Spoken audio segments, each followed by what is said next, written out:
Always good to see you. Thank Always you. good You to too. see you. Everybody's great at home. I'm glad to hear everything's good down there. I know it's been a hard time. It's been a hard year. Thank you for that. But we won the World Series, so everything's cool now.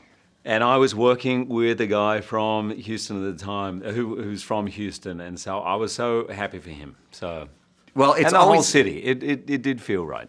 Thank you, sir. It's always great to talk with you. I have been so excited for this interview. Like when I found out I was doing this film, I'm like, Hugh Jackman, my man. Thank you. It's big, it's bright, it's Yep. beautiful, great message. That's my instant review when they wanted my reaction. You really, I love this movie. Thank you, man. really wanted to make this film, didn't you? Absolutely. I wanted to do an original musical. I'd done them on stage. I'd been in movies. At that time, I hadn't done Les Miserables, so I hadn't done this before, and I had such a blast making it. I'm so proud of the film, of the 10 original songs. I can't wait for everyone to hear them. And what the story's about. Not only is it a celebration of show business and the creation of show business, but also of life, of humanity, of celebrating what makes us all different, makes us special. And I love that message. You know, P.T. Barnum, we've heard the name and we know what he's created, but you actually learned about his life, which I Yeah. really like. And you're entertained at the same time, you know, with the musical numbers and things I, like that. I wouldn't call it a biopic. It's inspired by Yeah. it. And he is a fascinating guy. Like he's a flawed character, for sure.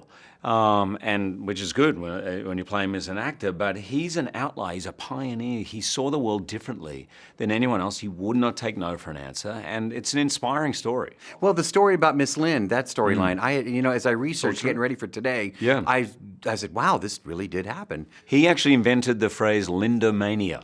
I mean, we're talking 1850. Wow. Lindomania, Jenny Lindomania. He created a furor. He understood. I think Steve Jobs took a lot from Barnum. This idea of it's one thing to have a great product, but you have to whip the audience into a frenzy before. And there are stories of Jenny Lind on tour where people would disconnect the horses from her carriage and the fans would drag her through the streets. Wow. Yeah.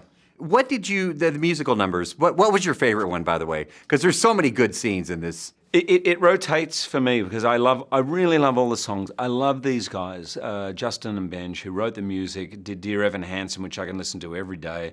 And their music to me just gets more complex, but if I had to pick one, I would say This Is Me. I love That's that the song. real anthem of this movie, and Keala's performance. Everything about that, I think, is the heartbeat of this musical. Do you film them all in one take, or is it multiple? Being that, I'm trying to talk about the process of the song and. Yeah, quite often one take, although, for example, Rewrite the Stars, which is very technical, the Zack and Zendaya number, of course, that's lots of little takes. So it really depends. Our director, Michael Gracie's visually done some amazing stuff. But those dances we learned right through. And for 10 weeks, we would dance them every day. Love it. What do you want for Christmas? Bit of time off. I'm going to be with my family, and 4 families are coming down with us to Australia. So our friends. So there's going to be so many of us, and for me, it's the greatest time of the year. I love it.